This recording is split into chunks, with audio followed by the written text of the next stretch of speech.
الحمدللہ رب العالمین والصلاة والسلام علی خیر خلقہ محمد وعلی آلہ وصحبہ اجمعین ومن تبعهم بإحسان إلی یوم الدین اما بعد اعوذ باللہ من الشیطان الرجیم بسم اللہ الرحمن الرحیم وَاعْبُدُوا اللَّهَ وَلَا تُشْرِكُوا بِهِ شَيْئًا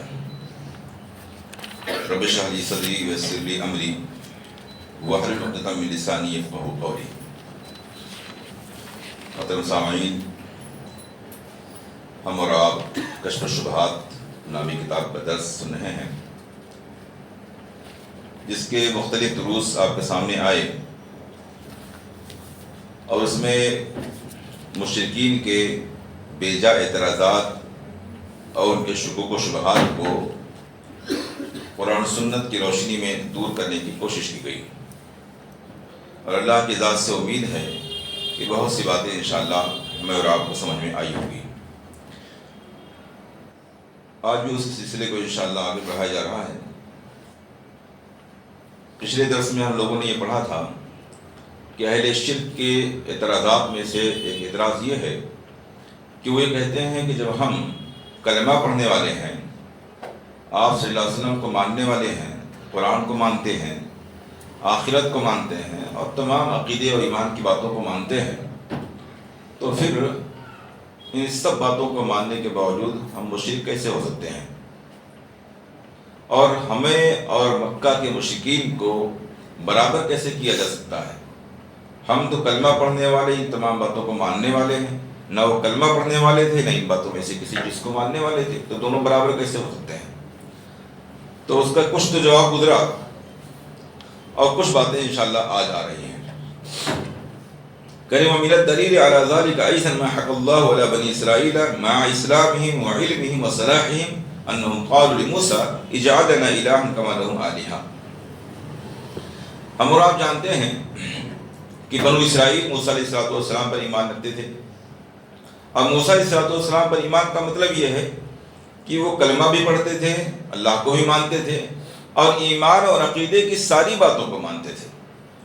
اس لیے کہ کسی بھی نبی پر ایمان رکھنے کا صحیح معنی یہی ہوتا ہے کہ وہ تمام عقیدے کی باتوں کو مانے، اگر نہیں مانتا تو مسلمان ہی نہیں ہوتا۔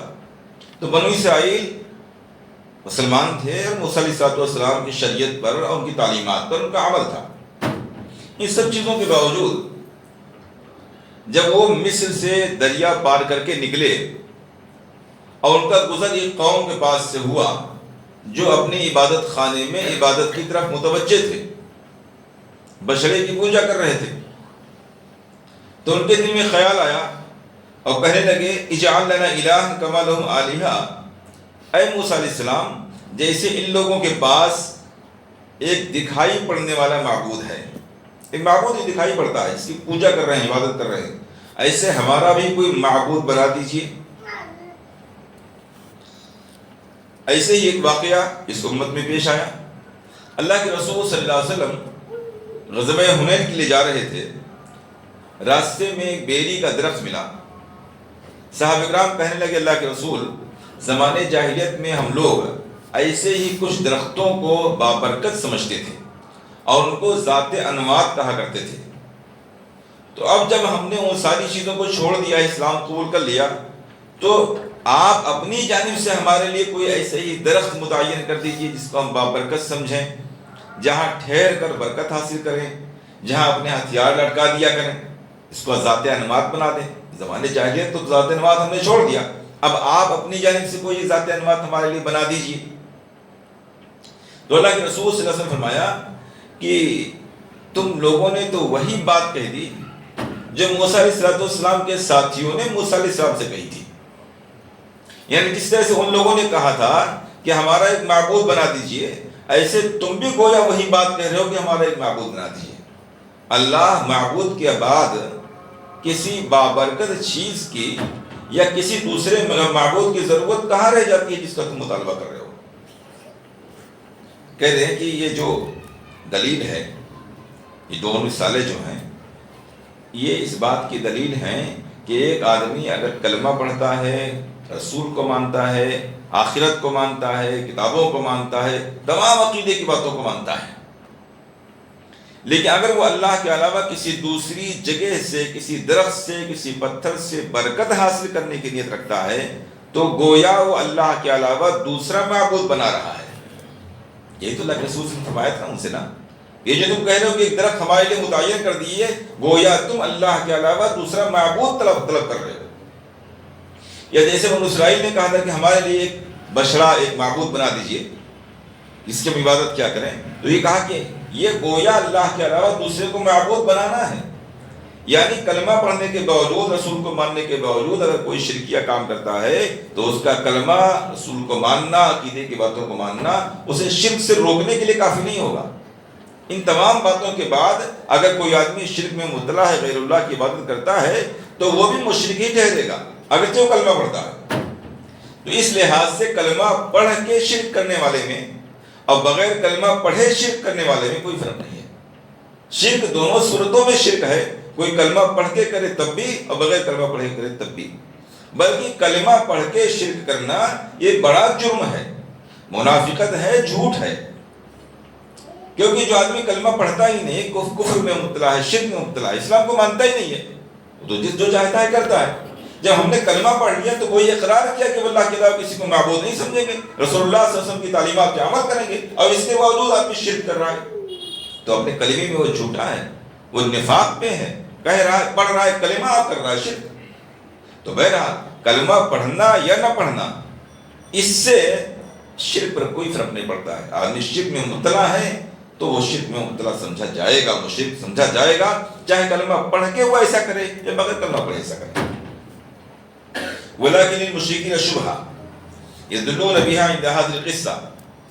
البتہ اس پر بھی، یہ جو واقعہ بیان کیا گیا بنو اسرائیل والا اور رسول اللہ صلی اللہ علیہ وسلم کے ساتھیوں والا، اس پر مشرکین کی طرف سے ایک ڈاؤٹ ہے۔ وہ کہتے ہیں اگر ایسا ہوتا کہ غیر اللہ کی عبادت کا تقاضا کرنے سے کوئی مشرک ہو جاتا تو بنو اسرائیل کے لوگ جنہوں نے موسیٰ علیہ السلام سے کہا تھا کہ ہمارے لیے معبود بنا دیجئے، وہ مشرک ہو جاتے نا، وہ مشرک ہو جانا چاہیے تھا، مگر کہیں اس بات کا ذکر نہیں کہ وہ مشرک ہو گئے پھر سے مسلمان ہوئے۔ یہ رسول اللہ صلی اللہ علیہ وسلم کے صحابہ جنہوں نے کہا تھا کہ ہمارے لیے ایک درخت متعین کر دیجئے جس سے ہم برکت حاصل کریں، تو اس عقیدے کے بعد میں، اس مطالبے کے بعد میں تو ان کو مشرک ہو جانا چاہیے تھا، لیکن اس کے باوجود کہیں ذکر نہیں ہے کہ وہ مرتد ہو گئے ہوں، پھر سے ان کو کلمہ پڑھوایا گیا ہو۔ اس کا معنی یہ ہوا کہ اس تقاضے سے، اس عمل سے کوئی مشرک نہیں ہوتا ہے، جبکہ جواب اس کا یہ ہے کہ یہ ان کا ایک مطالبہ تھا، وہ رسول سے مطالبہ کر رہے تھے کہ اگر آپ بنا دیں تو ہم مان لیں گے۔ ان کی جو چاہت تھی وہ ابھی عمل کی شکل نہیں اختیار کر پائی تھی، صرف چاہت تھی، دل میں خیال تھا، اور وہ بھی رسول اللہ صلی اللہ علیہ وسلم سے کہہ رہے تھے کہ آپ ایسا کر دیجئے۔ تو صرف چاہت کی بنیاد پر کوئی حکم نہیں رکھتا ہے۔ یہ رسول اللہ صلی اللہ علیہ وسلم کو منع کیا، یہ تو غیر اللہ کی عبادت ہے، وہ وہیں رک گئے، پھر اس کے بعد کبھی نے اس طرح کا مطالبہ کیا، اس طرح کا کوئی عمل کیا۔ تو جب عمل کیا ہی نہیں ہے، صرف خیال گزرا ہے مطالبے کا، اور اس بات کو بھی اللہ کے رسول کے سامنے رکھ رہے ہیں، تو صرف مطالبے یا صرف خیال کی بنیاد پر کوئی حکم کیسے لگایا جا سکتا ہے؟ ہاں اتنی بات ضرور معلوم ہوتی ہے کہ انسان مسلمان ہونے کے باوجود بھی بعض دفعہ خطرے کی زد پر ہوتا ہے۔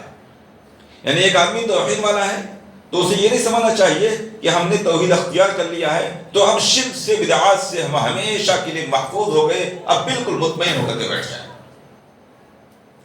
بنو اسرائیل موسیٰ علیہ السلام کے ساتھ ہیں، صحابہ کرام رسول اللہ صلی اللہ علیہ وسلم کے ساتھ ہیں، اور یہ دونوں اپنے زمانے کے سب سے افضل لوگ ہیں۔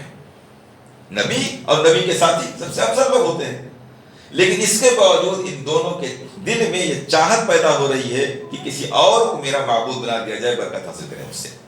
اس لیے کہ بھی نئے نئے مسلمان تھے، دماغ میں، دل میں توحید اترا نہیں تھا، تو اس لیے توحید والا بھی ہمیشہ خطرے کی زد میں ہوتا ہے، اس کو مطمئن ہو کر نہیں بیٹھ جانا چاہیے۔ بلکہ یہاں انہوں نے ایک بڑی بات کہی ہے کہ وہ معرفت ان قول الجاہل التوحید فہمنا ان هذا من اکبر الجہل ومکائد الشیطان۔ آدمی کا یہ سمجھنا، یہ کہنا کہ توحید کو ہم سمجھ گئے، ہم توحید والے ہو گئے، جیسا کہ ہم لوگ کہتے ہیں، ایک دعویٰ کرتے ہیں توحید والے ہیں، توحید ہم سمجھتے ہیں، توحید کی بات کرتے ہیں ہم، یہ کہنا کہ ہم توحید سمجھ گئے، کہتے ہیں من اکبر الجہلی، یہ بڑی جہالت کی بات ہے، اس لیے کہ توحید سمجھنے والا آدمی بھی خطرے کی زد میں ہے۔ تو جب وہ یہ کہتا ہم توحید سمجھ گئے تو گویا شیطان اب اس کو خطرے میں ڈالنے کے لیے تیار کر رہا ہے، اس کو مطمئن کر رہا ہے کہ تم تو توحید والے ہو، تم تو توحید پہ ہو، تم تو شرک سے دور ہو۔ اب وہ مطمئن ہو گیا کہ ہم کچھ بھی کریں تو توحید والے ہیں۔ اب اس دھوکے میں ڈال کر کے بعض دفعہ لا علمی میں بہت سے شرک کے کام کروا دیتا ہے۔ جیسے جو مسلمان آج شرک میں مبتلا ہیں وہ بھی تو اسی غلط فہمی میں مبتلا ہے نا کہ ہم تو کلمہ پڑھنے والے ہیں، تو مسلمان ہیں۔ اگر ان کو یہ معلوم ہو جائے کہ ہم شرک کا کام کر رہے ہیں تو کیوں کریں گے؟ تو کہہ رہے ہیں یہ خیال کرنا کہ ہم توحید تو خوب سمجھ گئے ہیں اور اب شرک سے بدعات سے خوب محفوظ ہو گئے ہیں، یہ خطرہ ہے اور یہ شیطان کی چالوں میں سے ایک چال ہے۔ ہاں اتنی بات ضرور معلوم ہوتی ہے کہ اگر کسی کے دل میں شرک کا خیال گزرے، صرف خیال گزرے، وہ شرکیہ بات نہ بولے اور نہ اس کے مطابق عمل کرے، تو صرف خیال کی وجہ سے کوئی آدمی شرک اور کفر میں داخل نہیں ہوتا ہے، صرف خیال کی بنیاد پر۔ بلکہ اللہ کے رسول صلی اللہ علیہ وسلم کی ایک حدیث میں کہا گیا، صحابہ کرام نے پوچھا کہ بعض دفعہ ہمارے دل میں کچھ ایسے خیالات آتے ہیں کہ جنہیں بولنے کو ہم بہت بڑا گناہ سمجھتے ہیں، کچھ ایسے وسوسے آتے ہیں عقیدے سے متعلق۔ اللہ کے رسول صلی اللہ علیہ وسلم فرماتے ہیں کیا واقعی تمہارے دل میں ایسا خیال آتا ہے؟ انہوں نے کہا ہاں۔ کہا یہ تمہارے ایمان کی نشانیوں میں سے ہے، یعنی دل میں خیال آیا اور اسی کے ساتھ یہ بھی دل میں خیال آ رہا ہے کہ یہ تو بہت بڑا کفر و شرک کا خیال ہمارے دل میں آ گیا، یہ تو ہم بول بھی نہیں سکتے۔ آدمی آگاہ ہو گیا فوراً، یہ جو آگاہ ہوا، جو وسوسہ آیا وہ تو شیطان کی طرف سے تھا، لیکن فوراً جو یہ خیال آ گیا کہ یہ تو بہت بڑا برا خیال دماغ میں آ گیا میرے، یہ تو گمراہی کا خیال میرے دل میں آ گیا، یہ تو زبان سے بول نہیں سکتی، تو شرک و کفر کا کلمہ ہے۔ یہ جو خیال ساتھ میں آ گیا یہی اس کے اندر ایمان موجود ہونے کی دلیل ہے، وہ ایمان ہے جو اندر سے اس کو احساس دلا رہا ہے کہ یہ بہت غلط خیال تمہارے دل میں آ گیا ہے۔ معلوم یہ ہوا کہ خیال دل میں آ جائے وہ عقیدہ نہ بنے، پختگی اور یقین کے حد تک نہ پہنچے، خیال دل میں آئے اس کو زبان سے ادا نہ کیا جائے، خیال دل میں آئے اور اس کے مطابق عمل نہ کیا جائے، تو یہ خیال، یہ وسوسہ انسان کے لیے قطعاً نقصان دہ نہیں ہے۔ اللہ کے رسول صلی اللہ علیہ وسلم فرماتے ہیں ان اللہ تجاوز عن امتی ما حدثت به الانفس، جو دلوں میں خیالات پیدا ہوتے ہیں صرف خیال کی حد تک، وسوسے کی حد تک، اللہ رب العالمین نے اس کو پہلے سے معاف کر دیا ہے۔ وسوسے پر کوئی مواخذہ نہیں جب تک کہ اس کے مطابق یقین اور تیاری نہ ہو جائے، پوری پلاننگ نہ ہو جائے گناہ کی اور یقین کی شکل نہ اختیار کر لے، تو وسوسہ نقصان دہ نہیں ہے۔ کہنے مشرکین کا شبہ اور ہے، وہ کہتے ہیں کہ ان نبی صلی اللہ علیہ وسلم انکر علی اسامہ قتل من قال لا الہ الا اللہ وقال قتلته بعد ما قال لا الہ الا اللہ۔ ایک واقعی کا اشارہ ہے، صحابہ کرام ایک جنگ میں تھے، جنگ کے دوران حضرت اسامہ بن زید رضی اللہ تعالیٰ عنہ ایک کافر پر تلوار اٹھاتے ہیں اور قریب تھا کہ اس کو قتل کر دیتے ہیں، تب تک وہ کلمہ پڑھ لیتا ہے، لیکن اس کے باوجود اس کو قتل کر دیتے ہیں۔ اب صحابہ نے یہ معاملہ دیکھا کہ ایک آدمی کلمہ پڑھ رہا تھا، اس کے باوجود انہوں نے قتل کر دیا۔ اللہ کے رسول صلی اللہ علیہ وسلم سے شکایت ہوئی کہ اسامہ نے ایسا کیا ہے۔ آپ صلی اللہ علیہ وسلم سخت ناراض ہوئے، آپ نے فرمایا قتلتہ بعد ما قال لا الہ الا اللہ، کیا اس کے لا الہ الا اللہ کہہ دینے کے بعد بھی تم نے اس کو قتل کر دیا؟ اور پھر آپ صلی اللہ علیہ وسلم بار بار یہ جملہ دہراتے رہے کہ اسامہ تمہارا کیا بنے گا جب یہ آدمی اس کلمے کے ساتھ قیامت کے دن تمہارے خلاف کھڑا ہوگا، اور بار بار دہراتے رہے۔ اسامہ بن زید کہتے ہیں میرے دل میں خیال آیا کہ کاش کہ میں آج مسلمان ہوا ہوتا، تو کم سے کم اس آج کے اسلام کی وجہ سے میرا پچھلا گناہ معاف ہو چکا ہوتا۔ احساس لایا، یہ اسلام کی خوبی ہے۔ جنگ میں تلوار سر پہ ہو اور کوئی آدمی سرنڈر کر دے، کلمہ پڑھ لے، تو کیا اس کا سرنڈر کرنا اطاعت و فرمانبرداری سمجھا جائے گا؟ کوئی نہیں مانتا اس کو۔ اسامہ بن زید نے بھی یہ کہا اللہ کے رسول اس نے تلوار کے ڈر سے کلمہ پڑھا تھا، مسلمان نہیں ہوا، تلوار سر پہ تھی تب اس نے پڑھا تھا، مسلمان کیسے ہو گیا؟ آپ صلی اللہ علیہ وسلم کیا فرما رہے ہیں حل شققت قلبہ، دل چیر کے دیکھا تھا کیا؟ یہ دعوت کیسے کر سکتے ہو آپ کو اس نے ڈر سے پڑھا تھا؟ یہ تو اس کے دل کی بات ہے نا، یہ تو اللہ بندے کا معاملہ ہے۔ ہو سکتا ہے ایک عام ذہن کے حساب سے تو ہم یہی سوچیں گے، ڈاؤٹ تو یہی ہوگا نا کہ اب موت بالکل سر پہ ہے، قریب ہے، تلوار اٹھ چکی ہے، گرنے کو ہے، تو زیادہ تر چانس تو یہی ہے کہ شاید پھر سے اس نے پڑھا ہوگا، یہی انہوں نے بھی سمجھا۔ لیکن اسلام کی خوبی یہ ہے کہ اگر منہ سے ایک بار کلمہ نکل گیا، پھر وہ چاہے میدان جنگ میں ہو، چاہے اس کے سر پہ تلوار کیوں نہ ہو، کلمہ پڑھ دیا تو اسے قتل نہیں کیا جا سکتا ہے۔ یہ خوبی ہے کلمے کی۔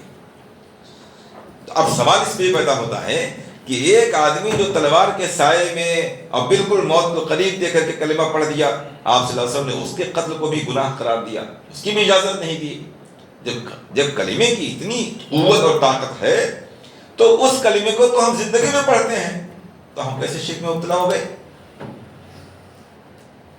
ہم تو اس کو روزانہ پڑھتے ہیں نا، اس کے قائل ہیں، کوئی موت کے ڈر سے تو نہیں پڑھ رہے ہیں، کوئی تلوار کے ڈر سے نہیں پڑھ رہے ہیں۔ تو جو تلوار جس کے سر پہ ہے اس نے پڑھا دیا، اس کو قتل نہیں کیا جا سکتا ہے۔ تو جو آدمی ہمیشہ لا الہ الا اللہ محمد رسول اللہ پڑھتا ہے، پورے اسلام کو مانتا ہے، وہ کہاں اس کی جان و مال کیسے اس کی حلال ہو جائے گی اور وہ کیسے مشرک ہو جائے گا؟ حالانکہ بات واضح ہے۔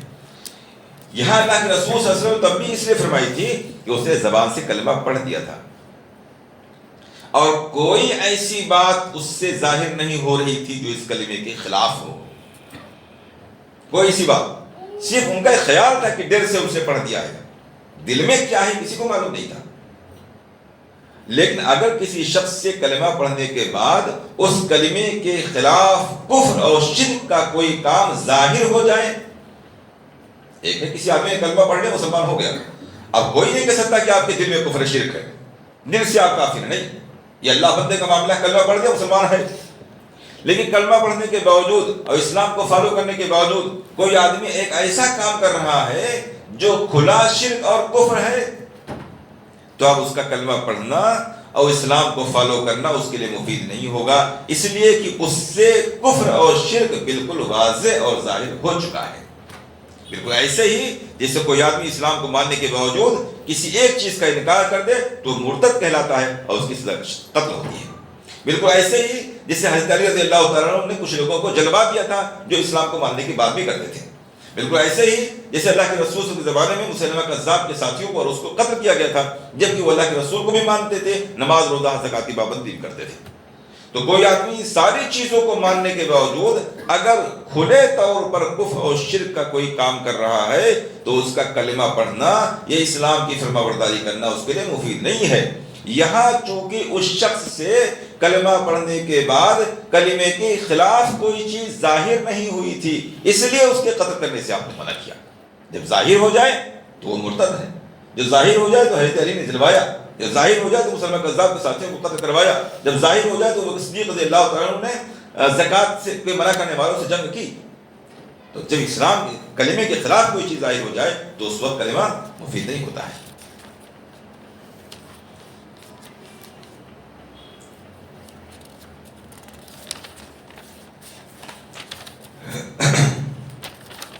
اسی طرح کہتے ہیں ایک شبہ ان لوگوں کا یہ بھی ہے کہ حدیث میں آتا ہے کہ قیامت کے دن جو شفاعت کبریٰ کی حدیث ہے آپ کے سامنے بیان ہو چکی ہے کہ قیامت کے دن سب لوگ فریاد کرنے جائیں گے، آدم علیہ السلام سے لے کر کے عیسیٰ علیہ السلام تک سب کے پاس فریاد کرنے جائیں گے، اور پھر آخر میں رسول اللہ کے پاس فریاد دے کر کے آئیں گے، حدیث میں اس کا ذکر ہے۔ اور اس فریاد کے باوجود کہیں یہ نہیں ہے کہ یہ فریاد ان کو نہیں کرنا چاہیے تھا، یہ توحید کے خلاف ہے۔ تو جب یہ فریاد سارے لوگ کرنے جائیں گے اور اس کی وجہ سے وہ سارے لوگ کافر نہیں ہوں گے، تو آج اگر دنیا میں ان غیر اللہ سے کوئی فریاد کرتا ہے تو کافر و مشرک کیسے ہو جائے گا؟ وہاں بھی تو جا کے غیر اللہ سے فریاد کریں گے۔ آدم علیہ السلام سے لے کر کے عیسیٰ رسول اللہ سے جائیں گے تو کوئی یہ نہیں کہے گا یہ تم غیر اللہ سے فریاد کرنے کیوں آ گئے، اس کوئی منع نہیں کرے گا۔ سب عذر تو بیان کریں گے کہ میں جو ہے اللہ رب العالمین کا سفارش نہیں کر سکتا ہوں، لیکن کوئی یہ نہیں کہے گا کہ یہ غیر اللہ سے فریاد ہے، یہ شرک ہے، تم نہیں کر سکتے ایسا، یہ کوئی نہیں کہے گا۔ تو غیر اللہ سے فریاد تو ثابت ہو رہا ہے۔ تو جب وہاں اللہ کے دربار میں اللہ کے علاوہ غیر اللہ سے فریاد لوگ کریں گے اور اس پر انبیاء نہیں ٹوک رہے ہیں تو یہاں دنیا میں غیر اللہ سے فریاد کرنے میں کیا حرج بات ہے؟ ایسے ہی شبہات ہوتے ہیں۔ حالانکہ ذرا سی عقل رکھنے والا آدمی خود سمجھ سکتا ہے یہ فریاد کس چیز کی ہے۔ فریاد دو قسم کی ہوتی ہے، سوال، فریاد، مدد دو طرح کی ہوتی ہے۔ ایک وہ جس کی انسان طاقت رکھتا ہے، نیچرل طور پر اللہ رب العالمین نے اس کے اندر اس کام میں مدد کرنے کی، فریاد کرنے کی، ہیلپ کرنے کی طاقت رکھی ہے. اس معاملے میں کوئی فریاد کرتا ہے، کوئی مدد طلب کرتا ہے، جائے تو کوئی اچھی بات نہیں.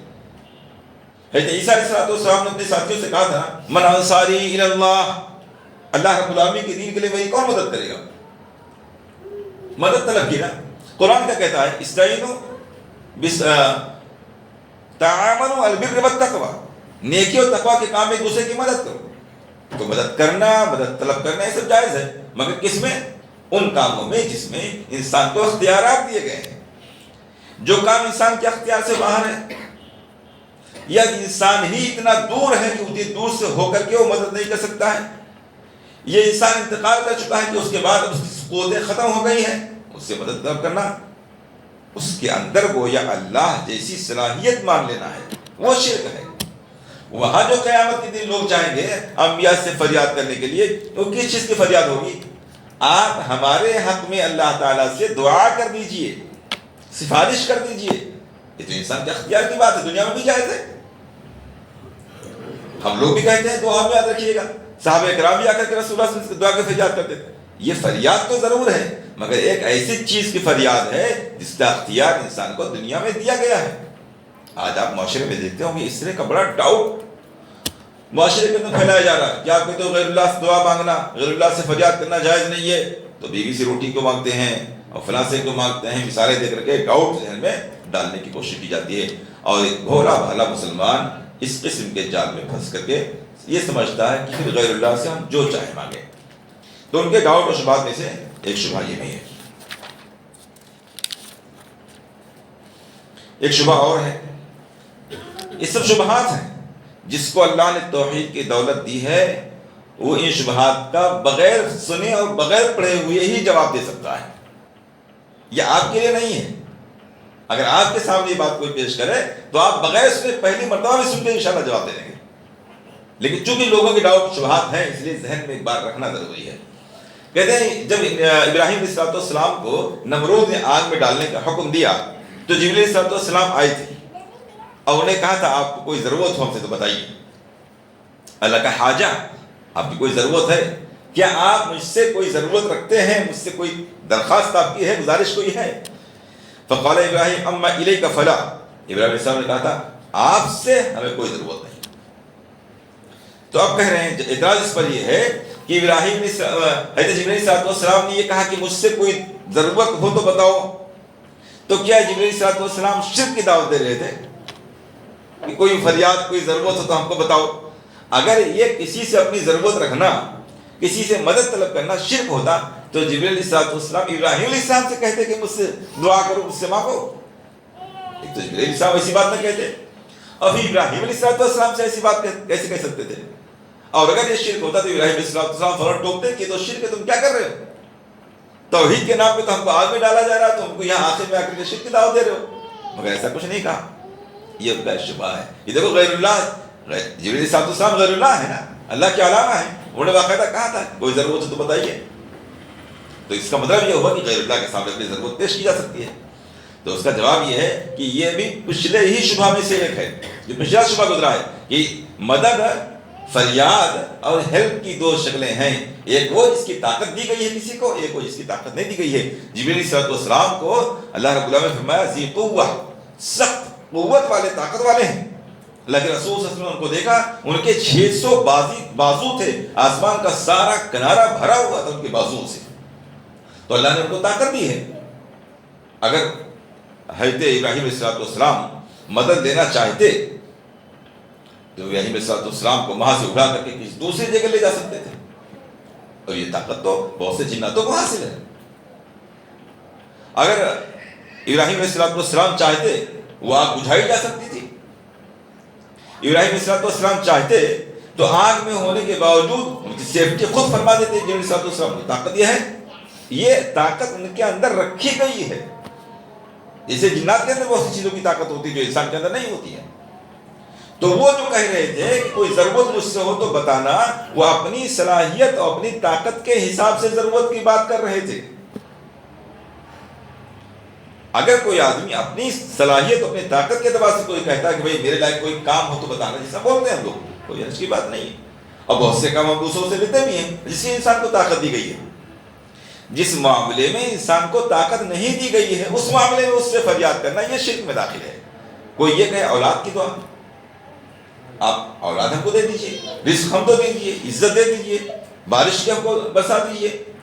یہ اس طرح کا اور کوئی مسئلہ کہ جس کی طاقت انسان کو دے ہی نہیں گئی ہے، فرشتوں کو نہیں دی گئی ہے، جنوں کو نہیں دی گئی ہے، ایسی کوئی فریاد اگر کوئی غیر اللہ سے کرتا ہے تو یہ شرک ہے. یعنی جو چیز اللہ نے اپنے اختیار میں رکھی ہے، جس کا اختیار کسی کو دیا ہی نہیں ہے، اس معاملے میں اس چیز میں اگر کوئی غیر اللہ کو پکارتا ہے تو گویا اس کے اندر وہ غیر اللہ اللہ کی صلاحیت مانتا ہے. جب اللہ نے ان چیزوں کی صلاحیت اپنے پاس رکھی ہے اور ان چیزوں کے لیے کوئی غیر اللہ کو پکارتا ہے تو گویا وہ لا علمی میں بغیر کہے ہوئے ایسا کام کر رہا ہے کہ گویا وہ اللہ کے اندر وہ صلاحیت ماننے لگا. دور سے کسی کو پکار رہا ہے کہ اتنی دور سننے کی انسان کے اندر طاقت نہیں رکھی گئی ہے. اب ایسی صورت میں اگر کوئی کسی ایسی چیز کے لیے پکار رہا ہے جس کی طاقت ہے انسان کے اندر تب یہ شرک ہے. مثال کے طور پر ایک گلاس پانی کسی سے آپ مانگے، جائز ہے، طاقت ہے انسان کے اندر، لیکن کوئی آدمی یہاں سے امریکہ میں بیٹھا ہوا ہے، لندن بیٹھا ہوا ہے، اور بغیر کسی ذریعے کے یہاں سے اس سے کہیں کہ فلاں صاحب کو ایک گلاس پانی دے دیجیے، اس کا معنی کیا ہوا؟ ہم یہ سمجھتے ہیں کہ جو انسان کو سننے کی طاقت دی گئی ہے اس سے زیادہ اس کے پاس پاور ہے، وہ یہاں سے بیٹھے بیٹھے ہماری بات سن لیتا ہے اور وہاں سے ہمیں پانی دے سکتا ہے، جبکہ یہ صلاحیت و طاقت صرف اللہ کی ہے. وہ سمیع ہے، چاہے جہاں سے کسی کی بات سن سکتا ہے، مدد کر سکتا ہے. ایک آدمی انتقال کر جائے، دنیا میں وہ آپ کا خادم تھا، آپ کی خدمت کرتا تھا، آپ سے پانی مانگتے تھے، لے کے آتا تھا، خادم تھا آپ کا. اب اس کا انتقال ہو گیا، وہ قبر میں، اب آپ اپنی چیئر پہ بیٹھ کر کے اس کا نام لے کر کے بھائی ذرا پانی لے آؤ. اب ظاہر سی بات ہے یا تو ایسا بولنے والا بیوقوف ہوگا کہ وہ بیچارہ انتقال کر کے اس سے پانی مانگ رہے ہیں، یا وہ یہ سمجھ رہا ہوگا کہ مرنے کے بعد قبر کے اندر بھی اتنی طاقت رکھتا ہے کہ ہماری بات سن بھی لے گا اور وہاں سے کو پانی دے بھی دے گا. شرک ہو جائے گا. تو جیسے کسی چیز کی طاقت انسان کے اندر نہیں رکھی گئی ہے اس معاملے میں کسی سے فریاد کرنا یہ بھی شرک. کسی چیز کی طاقت تو ہے مگر وہ اس وقت اس پوزیشن میں نہیں ہے کہ ہماری بات سن سکے اور ہیلپ کر سکے، پھر بھی اس سے مانگنا یہ بھی شرک میں داخل ہے، جیسا کہ دونوں مثالیں میں نے آپ کے سامنے رکھی.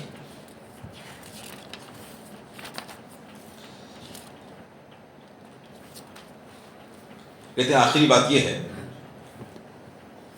اس کو کل کے لیے انشاءاللہ چھوڑتے ہیں، آخر ہے.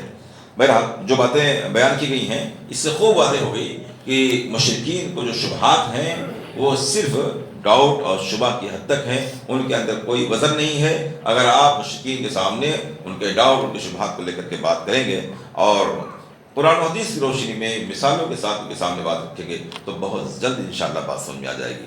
ضرورت اس بات کی ہے کہ خیرخواہانہ انداز میں ایسے لوگوں سے ملاقات کی جائے، ان کے ڈاؤٹ اور شبہات کو اطمینان کے ساتھ سنا جائے اور ایک ایک کر کے ان کو سمجھانے، ان کو جواب دینے کی کوشش کی جائے. اللہ نے چاہا تو اللہ بہت جلد آپ کی باتوں میں تاثیر ڈال دے گا اور ان کو ہدایت کی توفیق دے دے گا. ضرورت ہے کہ ہم لوگ اس کام کو آگے بڑھائیں، یہ ہماری آپ کی ذمہ داری ہے. اللہ رب العالمین سے دعا ہے کہ ہمیں کتاب و سنت کو صحیح معنوں میں سمجھنے، اس پر عمل کرنے، اس کے تقاضوں کو پورا کرنے کی توفیق عطا فرمائے.